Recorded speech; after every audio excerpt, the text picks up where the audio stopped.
Hey, we back, everybody. Welcome to the I've Been Falsely Accused radio show. I'm the host, Cogee, and we have Mr. Jeffrey Deskovic, who is my co-host. And you know what? Today is, like I said, it's been a very, very touching show.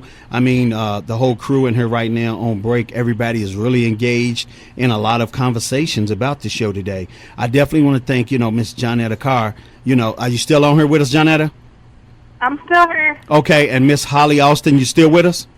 Yes, I am. The reason why I wanted y'all to stay, because like I said, we got Mr. Frank O'Connell. He'll be in this hour. And I want you all, because we all in the same fight, but I wanted y'all to stay on and definitely rally for the next person that comes on. So, like I said, this show that we have is about justice. It's about bringing justice, to the light out of darkness, what a lot of y'all are going through. And like I said, me and Jeffrey, we our hearts are really in this 100%, and we really feel like we can change a lot of things, that's going on right now. But we need the help of you all first. And that's why I wanted to say this on the air to all the exonerees and everybody who's on here right now, that y'all got to do the groundwork, and then y'all come to us and we'll lead y'all in the right direction. You know what I'm saying? Just coming on this show ain't enough just to do it. Am I right, Jeffrey? Absolutely right, Cogee. Absolutely right. No, the coming on the show is only the beginning. It's a long, hard road ahead, but it's not insurmountable, but a lot of work involved beyond just coming on the show.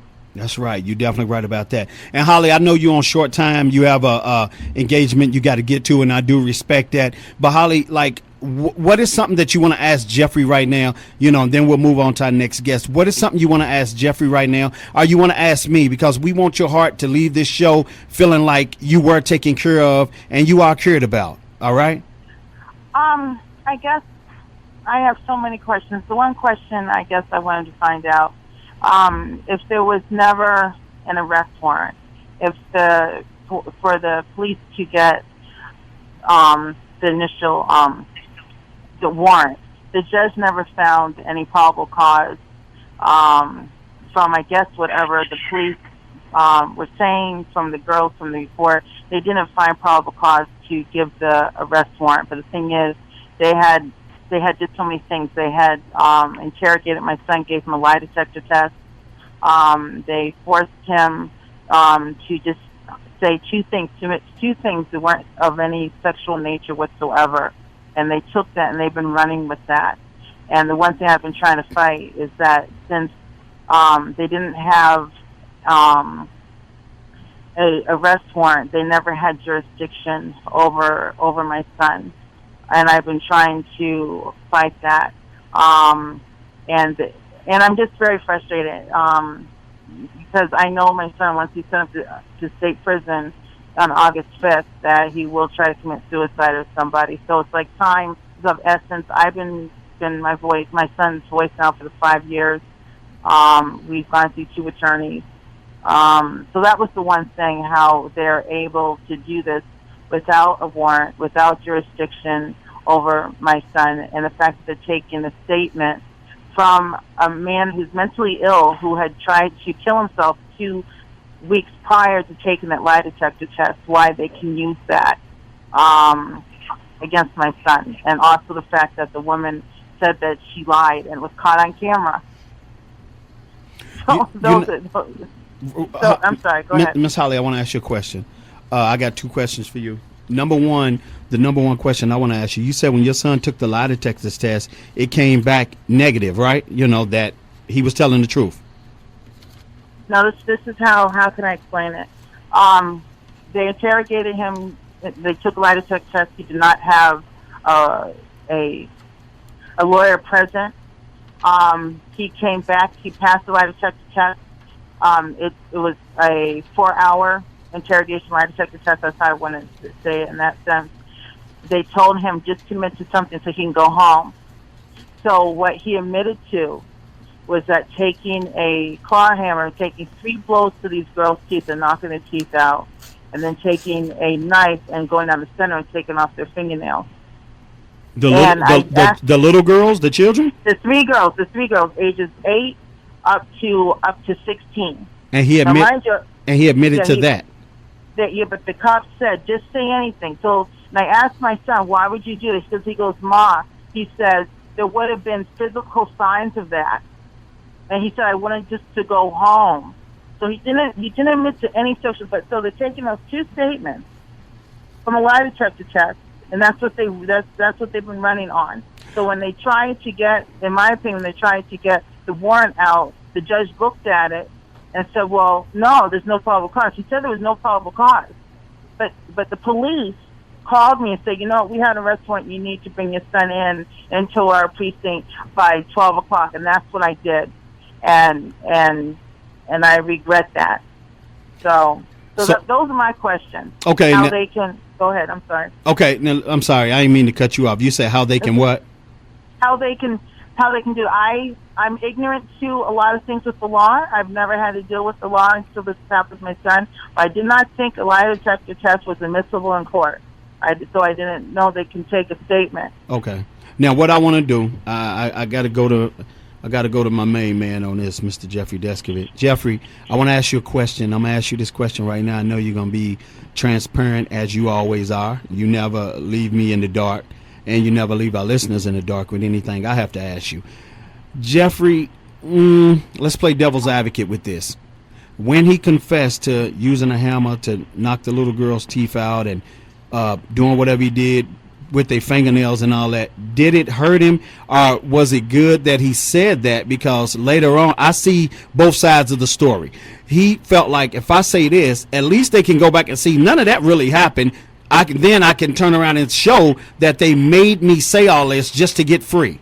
So I don't know. Is it oxymoron? I mean, you tell me, Jeffrey. It's never good to.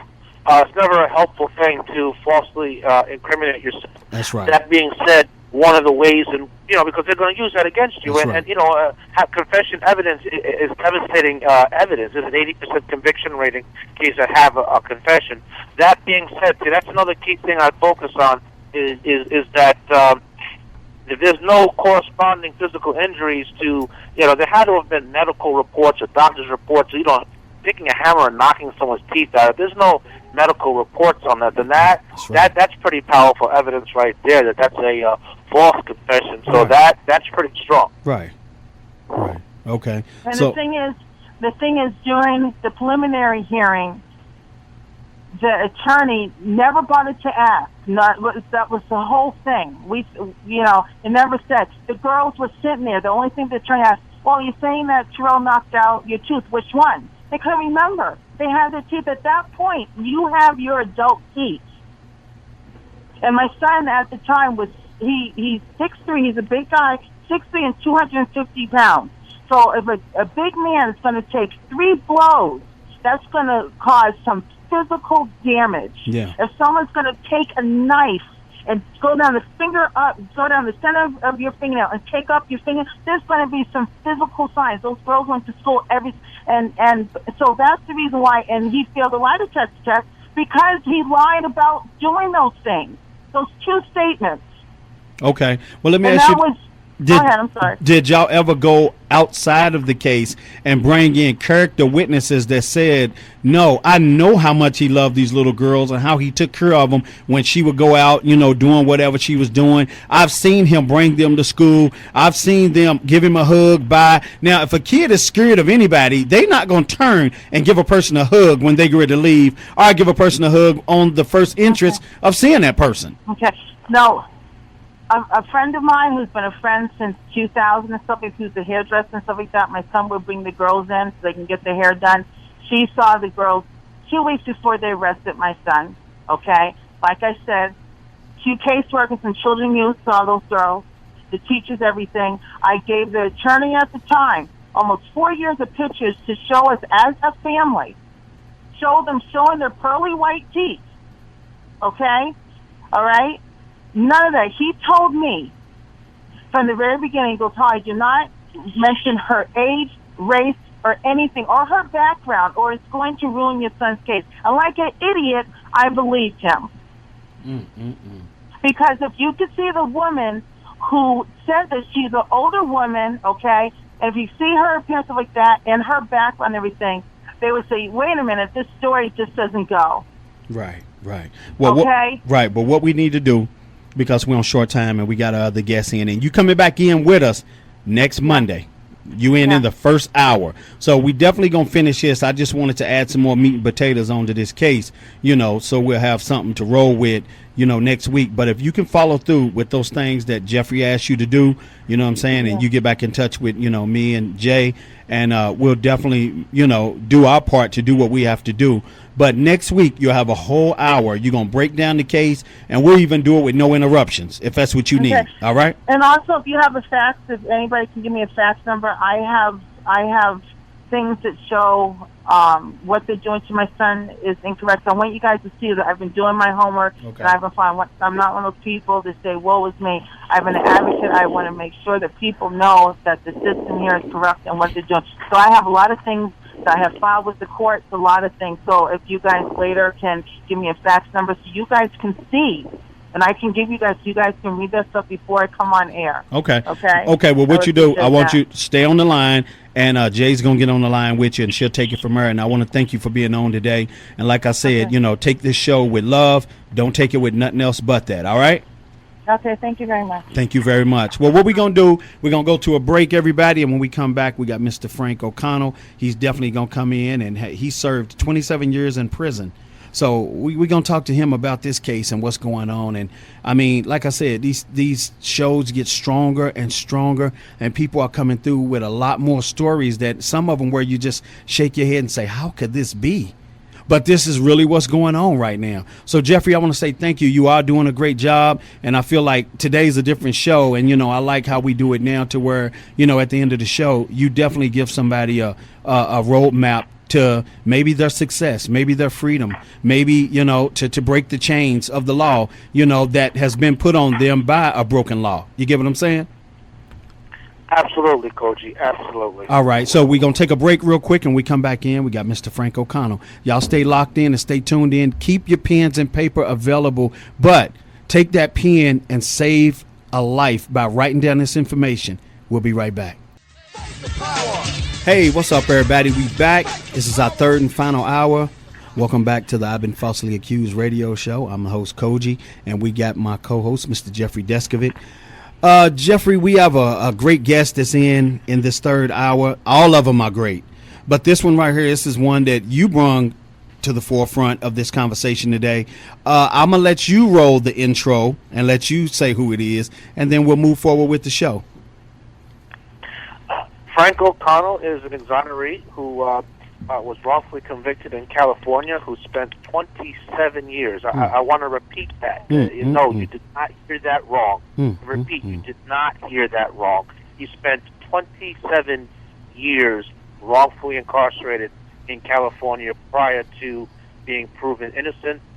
His son's story, Nick, is no less inspirational, playing a role in helping to free his father, and now doing his own critical innocence work at Centurion Ministries, where he works on proving the innocence of other people. So this is something really special and inspirational, of the same caliber as Betty Ann Waters from the movie Conviction, who became a lawyer to free her brother Ricky Waters. So this is along that genre. I really believe, Cogee, that this is a real treat for the audience today. They're both great guys. I've gotten together with them socially enough times at my house and other social occasions. This is going to be a real treat, this story.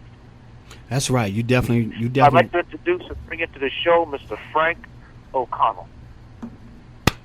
Thank you, Jeffrey. Thank you. Hi, Cogee. How you doing, Frank? Welcome to the show. Thank you very much. Thank you very much. I'm doing great. Life's great on the outside. That's right. Hey, I'm glad to be talking to you on this phone than a prison phone. So you right about that. You right about that. Now, you know what? What I want to do, Nick is on here too, right? Yeah, I'm here. What's up, Nick? How you doing, Coach? I'm doing all right. Man, I definitely want to give you much praise, and I want to tell you, man, that was very heroic of you to keep up the fight. And don't nobody know, which you will tell the story, but don't nobody know what you went through all those years and how hard it was for you going to visit your dad, man, and watching your dad watching you grow up from that side of the window, and you turning out to be this young man that you turned out to be to save his life. I think that's made for a movie. Well, it's an incredible story.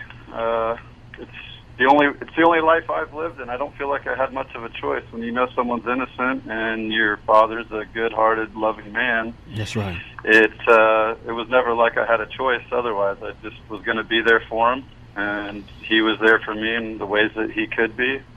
And here we are today, father and son. That's right. You definitely right That's about right. that. Now, what what I wanted to do too, and I want to talk to Jeffrey about this real quick. Jeffrey, because we're running behind in time today, we definitely want to invite Frank back next week. Is that okay for you, Jeffrey? That would be great. Oh. That being said, I definitely think there's some great stuff they can share with us on today's session as well. Right. So, Frank, is that okay for you and Nick to come back next week in the second hour, and y'all got the whole hour? That's fine. Okay. That'd be great. All right. Because what I want to do right now, we're going to get a lot of stuff out right now. We're going to have people looking forward to next week's show to finish hearing the rest of, your ordeal and what you went through. But I want to ask you a question real quick, Frank. When you think of Nick right now, if you was to just close your eyes right now and picture your son Nick, what feeling comes over you when you know how he stuck by you all those years? And sometimes when children are young, they grow up and they start going into their own ways and doing their own thing, and sometimes they kind of forget. It ain't personal, it's just a child growing up, but he stayed dedicated and he stayed there for you. What would you like to say to Nick? Well, first of all, I'm the proudest man in the world. My son is one of the greatest persons that walks this earth. He stood by me from day one. When he was 4 years old, I promised him that no matter where he's at in this world, I'll be there. I'll be there when I get out, and I followed through with that. When he was a young boy, about 10 years old, 11 years old, he would ask me a lot of hard questions. And I always told him the truth, but he was too young to hear all the evidence and, all the reports and things like that.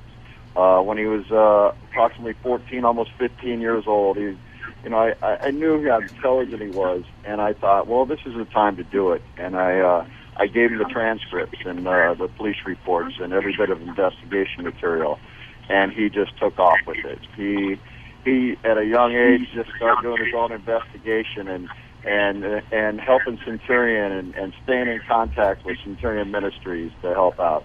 And as time went on, he never gave up on me. Never once. He was always by my side, always there for me, and there for me the moment I stepped out. I stepped out into his arms, and ended up moving out there with him in Colorado, in Fort Collins, Colorado. Wow. I couldn't be prouder as a father for what he's accomplished in his life. I mean, to do what he's doing now, knowing how the justice system to fight it is an uphill battle. For him, his passion is to help the next person, not his father, not someone that he knows, but someone that he doesn't know, and someone that he knows was wrongly convicted. And I mean, I couldn't be any prouder. Wow, that's right. And you know what? I mean, like I said, when I said this is made for a movie, because it goes back to what I said. Usually, with young people, they get distracted. But he kept his focus on you and kept his focus on the case. But now I want to go to Nick real quick. Nick, I want to ask you a question. When you went to go see your dad, from 4 all the way until he got out, as you got older and you learned a little bit more about the case, what were your thoughts as you grew into the case? I was appalled. Surprisingly, I believed my dad was innocent growing up, and I grew up with a wrongfully convicted father. But I didn't think it. I thought he was one in a million. I thought, like most Americans, that the justice system gets it right. For the most part, it's fair, and cops, prosecutors, investigators are all, behaving with, honesty. And so when I found out the lack of evidence, the fact that they were dealing with one legally blind eyewitness that identified him from 40 feet away, wow, only saw the profile view of the shooter for 2 seconds. He wasn't wearing his glasses. He was self-admittedly scared to death because he was in a parking garage amidst gunfire. And come to find out, he's in a pretrial hearing. He's even saying, I'm not a good judge of height. I'm not a good judge of distance. Basically he's saying, I'm not a good eyewitness. Right. And at the end, that's the state's star witness. That's the key evidence used to convict my dad. There's no physical evidence that connects him. He had a sodium pentothal interrogation that he passed. He had a lie detector test that they said was inconclusive. Not that he failed, but then come to find out that's what they always do. When they have a suspect, they just want to strap you up to a polygraph because it gives them an opportunity to say that you failed or were inconclusive so that they can put leverage on you. So it was just appalling. Really, I couldn't believe that somebody was convicted on just an absolute lack of evidence. And now you slide to, he has 3 alibis. He has 3 alibis that aren't even related to him because, generally family and friends are discounted as alibi witnesses unfairly because, let's think about it, who are you generally going to be hanging out with if you're not at work? You're going to be hanging out with family and friends. But that point aside, he had 3 alibis who weren't particularly close friends, who weren't family members, who weren't criminals. They didn't have records. They weren't making any deals. There was no reason to impeach their testimony, and all 3 of them clearly place him 30 miles away from the crime at the time the murder occurred. And they even have it at this time. This is pre-cell phones and the technology we're used to. One of the 3 alibis was coming directly from work where she had time-stamped her card, and so the timing of it is as airtight as you're going to get in 1984, and that was completely discounted. Wow.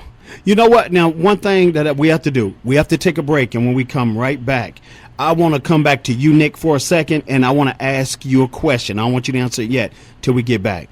What would you say to the families who feels like whatever they hear about their family member is right, the police don't get it wrong, they don't want to deal with it, hey, just do your time, get it over with and get out. What would you want to say to those kind of family members when we come back? All right? Mm-hmm. All right. So everybody, y'all stay locked in and tuned in. You're listening to the I've Been Falsely Accused radio show. I'm the host, Cogee, and my co-host, Mr. Jeffrey Deskovic. We got a lot more information. We got great guests on the show. And keep your pens and paper available, but use them. Use them. Use every bit of this information because one day you might not only have to free yourself, you might have to free a loved one or somebody you know. We'll be right back. Hey, we back, everybody. Welcome back to the I've Been Falsely Accused radio show. I'm your host, Cogee, with my main man, Mr. Jeffrey Deskovic, who's on the line with me right now.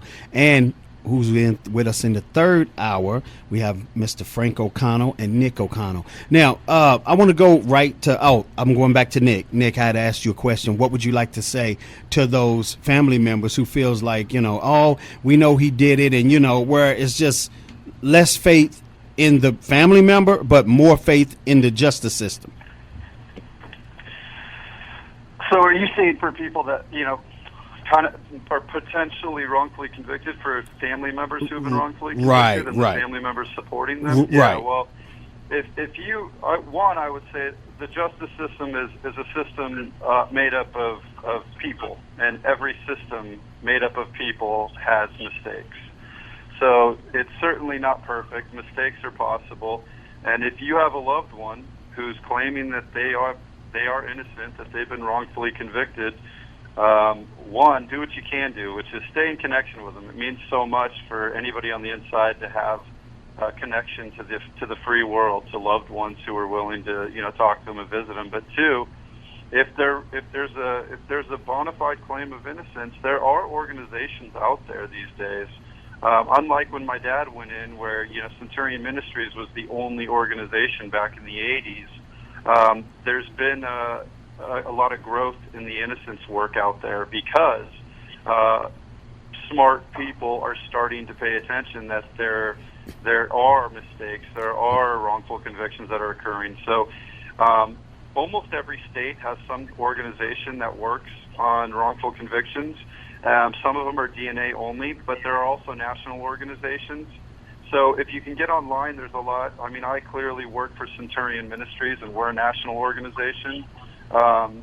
And I'm pretty sure that most of the organizations are similar to us in the fact that put together a explanation of the situation, write it out as clearly as you can, not sticking with emotions or with opinions, but just put down the facts of the case as clearly as you can, and get that to an organization that works for the wrongfully convicted, and just go from there. That's your best opportunity.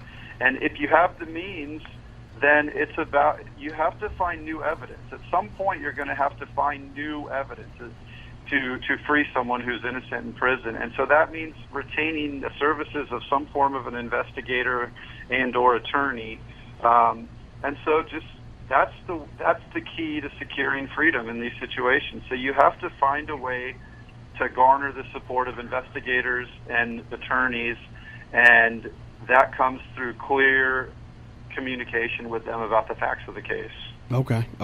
Now, we got a young lady that's on here. Johnetta, are you still with us? Yes, I'm here. All right. Did you hear everything that Nick said a minute ago? Yes, I did, and it was very helpful to me. I wrote it down. Okay. Let me tell Frank and Nick, we have a young lady that was on. She was on in our first hour, and she's been falsely accused as well. And she was 16 years old when she went through her ordeal, and she's got, interrogated. Everything was done wrong for the age that she was. And, she did make some mistakes. She signed the paper, but she didn't sign it proving her guilt. But, still the wrong things happen for somebody that young with no attorney, no parents around, nobody. You get what I'm saying? They coerced her. Right. Coerced her. Right. That's they right. Forced her eventually to either admit to something or say things that they could use against her. And they do it often. That's what they do. Oh, yeah. They not only do it to the accused, but they also persuade the family members, like you were speaking with Nick about, that your son, your daughter is guilty. That's I right. mean, there's nobody, nobody would get up on the stand and point at him if he wasn't guilty. That's right. He failed the polygraph. He wouldn't have failed a polygraph if he wasn't guilty. That's right. And that's how they do it. That's right. And I'm not saying all of them, but there's a few bad apples. Yeah. And that's exactly how they do it. I had a similar problem when I first started out when I was convicted in 1985. I have written hundreds, if not thousands, of attorneys.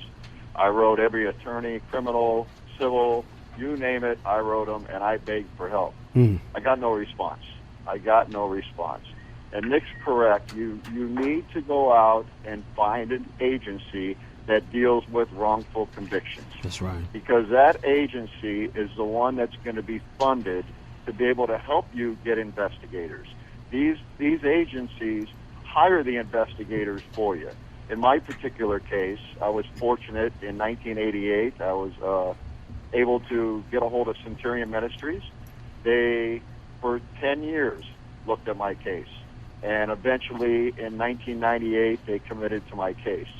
From 1998 to 2010, they continued investigating and came up with the new evidence, as Nick was talking about, where the eyewitness had been coerced and decided it's time for him to recant and tell the truth. And, as I talk, it's, 10 years here, 10 years there. But in the long run, it costs $500,000 to get my freedom. $500,000. Wow. And and the bottom line is, a defendant doesn't have that kind of money. That's right. Families don't have that kind of money. It takes an organization. It takes an army to help you out, and that's what these organizations do. That's right. I'm one of the very fortunate ones, but never give up. That's right. Never give up. That's right. You have to always fight. I found throughout the years that I was on the inside that a lot of people say it and they believe it, that, everybody says they're innocent. Everybody in prison says they're innocent. Well, that's not really true. I found that county jails, everybody says they're innocent because they're fighting their cases. Right. But when they hit the state facilities, when they go to what they call the pen, they don't say it anymore. They don't say it. Very few people there continue to claim innocent. And those are the ones, that really need to be looked at. They, in my case, I went to the parole board 7 times. I told them I'm innocent every single time. And they said if you just admitted to it, we'd probably parole you. And I told them I will never come in here and lie. That's right. Never. I will claim my innocence till the day I die.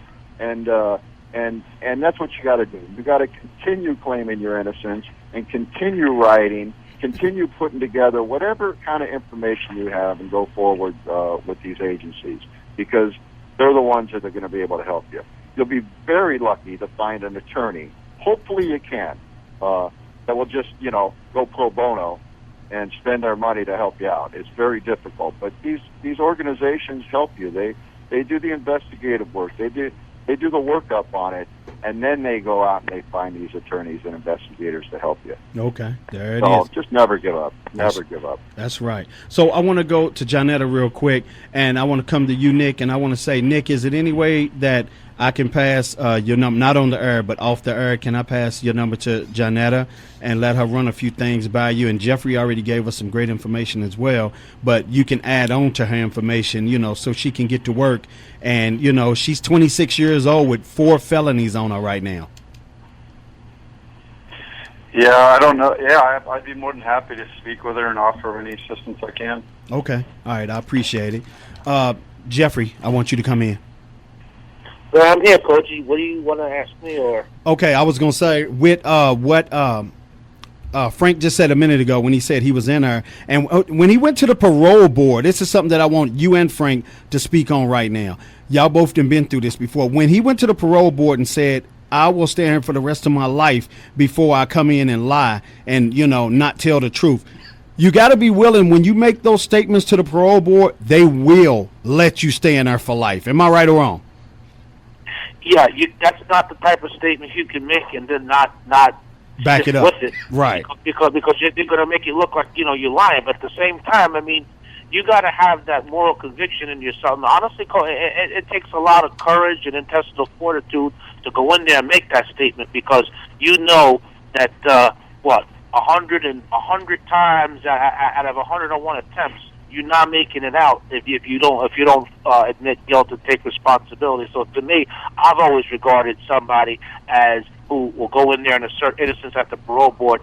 To me, that's a telltale sign that this person is more than likely innocent. It's a high probability, because what is there to gain at that point? Because you would have lost, you would have been convicted, you'd have done the time. Basically, the gig would have been up. That's right. So who's guilty is gonna basically indirectly extend their prison stay by falsely claiming innocence. That's right. You're definitely right about that. Now, we got to take a break. It's going to be a quick break, and we'll be right back in. And then we come right back in. We come into Frank. Frank, I wanted you to definitely just break down your case real quick when we come in. Give people a little insight of what you went in for, what you was accused for, and we just going to give them a little bit, and we going to, have them ready for next week, okay? Okay, sounds good. All right, so we'll be right back, everybody. This is the I've Been Falsely Accused radio show you're listening to. I'm the host and my co-host, Mr. Jeffrey Deskovic. We definitely bringing you that great information to help you and your family and friends move forward. Stay locked in, stay tuned in, and y'all know what I always say. If you touch that dial, you're a part of the problem. Hey, we back, everybody. Welcome back to the I've Been Falsely Accused radio show. In this hour, we got Mr. Frank O'Connell and Nick O'Connell, who definitely, are groundbreakers when it comes to, this exoneree situation. They done broke through, and like they said, it's the luck of the draw. You heard Jeffrey say how many times you might go up for it, and, you could get knocked back down those many times, but you got to stay in the fight. You got to stay strong. So, Mr. Frank O'Connell, I want to tell you thank you again for being on the show today. And can you bring my audience up a little bit real quick, up to speed on why you were convicted? They thought you were convicted of this situation, and we're going to get them ready for next week. So they'll be ready to tune in and hear the rest of your story in the second hour next week. Right. In 1984, in January 1984, a murder happened in South Pasadena. I was convicted in January 1985 solely on a single eyewitness testimony, as Nick had explained earlier. It took almost 25 years later, the eyewitness came forward and told why he lied, and how he's coerced. We were able to have an evidential hearing at that time where we did a subpoena deus tectum and was able to look at all the old evidence. And in the evidence file, we found notepads that the detectives had. And we proved that the detectives manipulated the evidence, wrote reports that were false, and that the eyewitness had actually picked two people out and said he was just guessing at that time. So my case was overturned on a Brady Act violation. I was exonerated April 21st of 2012. The detectives are still out trying to find the person that did it. We just recently in January uncovered more evidence that the detectives knew about in January of 1984. And we think we know who was involved in this crime. Okay. But yet the nightmare still continues, where they don't go after the actual perp. And so that's it in a nutshell. I was released in April of 2012. Thank God by Centurion Ministries' efforts that trusted and believed in me and invested in me, and that's where I stand right now. Okay. I've been out for 2 years, and I'm just now getting close to understanding society's new rules, which is rather difficult, which we can get into next week. That's right. Because it's not easy for a guy to come back out into this fast world. 27 years later. That's right. You're right about that. But, like I said, I'm glad you out, and you and Jeffrey, and a lot of other people, y'all are witnesses that it can be done. If, apply it the right way with the right information and with the right evidence. I mean, everybody can come back home. You know what I'm saying? But it has to be done the right way, and that's what we was telling Miss Johnetta Carr. It has to be done the right way to reverse her whole situation, because she's a 26-year-old with 4 felonies. Like she said, she can't even get a job. Everywhere where she goes, doors are slamming on her constantly. So, we definitely want to work this out, and we want to work this show to everybody's best effort to get free. So, I definitely want to thank, you and your son for being on today. And, I want to thank Miss Holly Austin, for being on today, and Johnetta Carr. And I want to come to you real quick, Jeffrey. Words of encouragement, Jeffrey.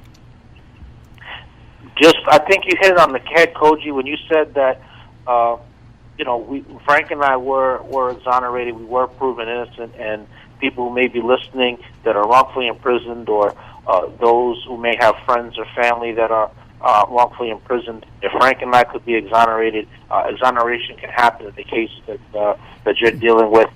You just have to go about it the right way.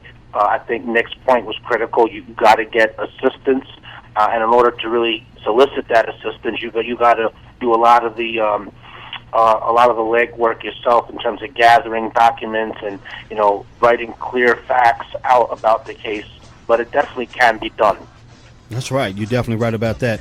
And I want to say thank God for Nick and the Innocent Projects and everybody else who's out there that's fighting to bring people back home. I mean, we definitely do have angels on earth. You know what I'm saying? So, I want to thank everybody who listens all around the world. I want to thank all our guests today. I want y'all to know me and Jeffrey, we do this show out of love. We ain't millionaires doing this show, but we get off the air and we feel like millionaires with the great feeling that we have to know that we just helped people who felt like they couldn't help themselves, or they didn't have nobody to help them before me and Jeffrey came along and gave them this great information. Jeffrey, I want to thank you for being my co-host. Hey, me and you, we can only do our best every show to try to change the world, and I want to thank you for your support. Feelings mutual, Cogee. All right. So to my whole team, the Cogee team, the I've been falsely accused team, y'all know I got love for y'all. Thank you very much to everybody around the world. We do this show out of love again. And to everybody, the best way to safeguard yourself, your friends, your family, and anybody you love is to have the right information, and always try to know the laws in your city. Much love, everybody. Until next week, where would you want to be other than the I've Been Falsely Accused radio show? All right. Much love, guys.